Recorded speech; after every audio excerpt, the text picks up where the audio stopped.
मां लक्ष्मी की कृपा से रातों रात बदल गई गरीब की तकदीर। बहुत ही सुंदर प्रेरणादायक कहानी। जो भक्त सच्चे मन और श्रद्धा से इस कहानी को पूरा सुनते हैं उसकी सभी मनोकामनाएं पूरी करती हैं। मां लक्ष्मी आपके घर अन्न धन सुख शांति प्रदान करती है, इसलिए ध्यान से सुने अंत तक। एक छोटे से गांव में हरिराम नाम का एक गरीब व्यक्ति रहता था। हरिराम बहुत मेहनती और ईमानदार था, लेकिन उसकी किस्मत हमेशा उसका साथ नहीं देती थी। वह दिन भर मजदूरी करता, लेकिन इतनी कमाई नहीं होती कि परिवार का गुजारा ठीक से हो सके। हरिराम की पत्नी गीता बहुत धार्मिक महिला थी। वह रोज सुबह जल्दी उठकर घर की सफाई करती, भगवान की पूजा करती और विशेष रूप से शुक्रवार को मां लक्ष्मी की आराधना करती थी। घर की हालत बहुत खराब थी। छप्पर से बारिश टपकती थी, रसोई में अनाज कम रहता था और बच्चों की पढ़ाई भी ठीक से नहीं हो पा रही थी। एक दिन हरिराम बहुत परेशान होकर घर आया। उसने उदास होकर कहा, गीता, अब मुझसे ये गरीबी देखी नहीं जाती। दिन रात मेहनत करता हूं, फिर भी घर में कुछ नहीं बचता। गीता ने शांत स्वर में कहा, हिम्मत मत हारो, मां लक्ष्मी जरूर हमारी मदद करेंगी। उस दिन शुक्रवार था।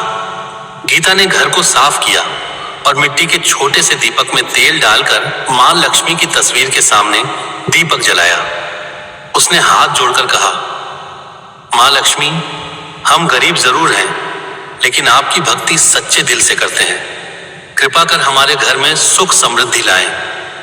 रात हो गई। परिवार ने थोड़ा सा सूखा खाना खाया और सो गया। आधी रात को अचानक दरवाजे पर दस्तक हुई। गीता की नींद खुली। उसने दरवाजा खोला तो देखा एक बुजुर्ग महिला खड़ी थी। उनके कपड़े साधारण थे, लेकिन चेहरे पर अजीब सा तेज था।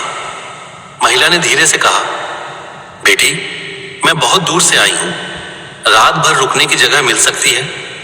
गीता ने तुरंत उन्हें अंदर बुला लिया।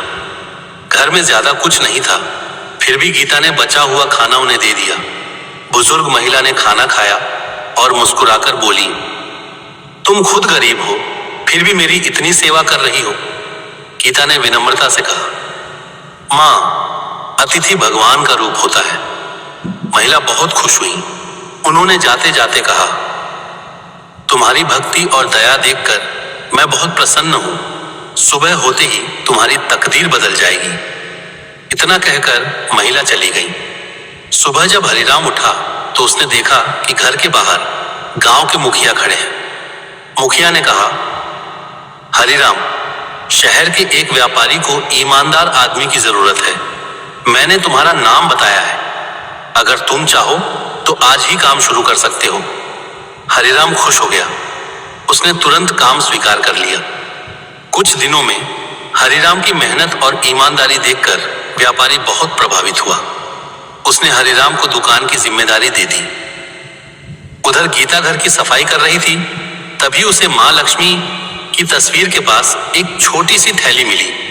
उसने खोला तो उसमें चांदी और सोने के सिक्के थे। गीता समझ गई कि यह मां लक्ष्मी की कृपा है। उसकी आंखों में खुशी के आंसू आ गए। उसने तुरंत दीपक जलाया और मां लक्ष्मी को धन्यवाद दिया। धीरे धीरे हरिराम की आमदनी बढ़ने लगी। उसने घर ठीक करवाया, बच्चों को स्कूल भेजा और नया सामान खरीदा। कुछ महीनों में हरिराम ने अपनी छोटी सी दुकान खोल ली। दुकान चलने लगी और उसकी आय कई गुना बढ़ गई। अब हरिराम का परिवार खुशहाल हो गया। घर में कभी किसी चीज की कमी नहीं रही। एक दिन गीता ने कहा, याद है उस रात जो बुजुर्ग महिला आई थी? मुझे लगता है वो मां लक्ष्मी थी। हरिराम ने हाथ जोड़कर कहा, हाँ, मां लक्ष्मी ने हमारी सच्ची भक्ति देखकर हमें आशीर्वाद दिया। उस दिन से हरिराम और गीता ने गरीबों की मदद करना शुरू कर दिया। वे हर शुक्रवार दीपक जलाते और मां लक्ष्मी की पूजा करते। धीरे धीरे पूरे गांव में हरिराम की कहानी फैल गई। लोग समझ गए कि मां लक्ष्मी केवल धन से नहीं, बल्कि सच्चे दिल, दया और भक्ति से प्रसन्न होती हैं। कुछ समय बाद हरिराम गांव का सबसे सम्मानित व्यक्ति बन गया। वह गरीबों की मदद करता, मंदिर में दान देता और हमेशा माँ लक्ष्मी को धन्यवाद देता। एक रात हरिराम को सपना आया। माँ लक्ष्मी मुस्कुराते हुए बोली, जहां सच्ची भक्ति, मेहनत और दया होती है, वहां मैं हमेशा रहती हूं। सुबह उठकर हरिराम ने माँ लक्ष्मी को प्रणाम किया और प्रण लिया कि वह हमेशा जरूरतमंदों की मदद करेगा। उस दिन से हरिराम के घर में हमेशा सुख समृद्धि बनी रही और उसकी तकदीर हमेशा के लिए बदल गई। कथा से सीख, माँ लक्ष्मी वहीं आती हैं जहां साफ सफाई, मेहनत, दया और सच्ची भक्ति होती है। अगर दिल से माँ लक्ष्मी को पुकारा जाए तो वह जरूर कृपा करती है और जीवन में धन समृद्धि लाती है। ऐसे ही और कहानी और कथा सुनने के लिए हमारे चैनल को लाइक, शेयर, फॉलो और सब्सक्राइब करें। धन्यवाद।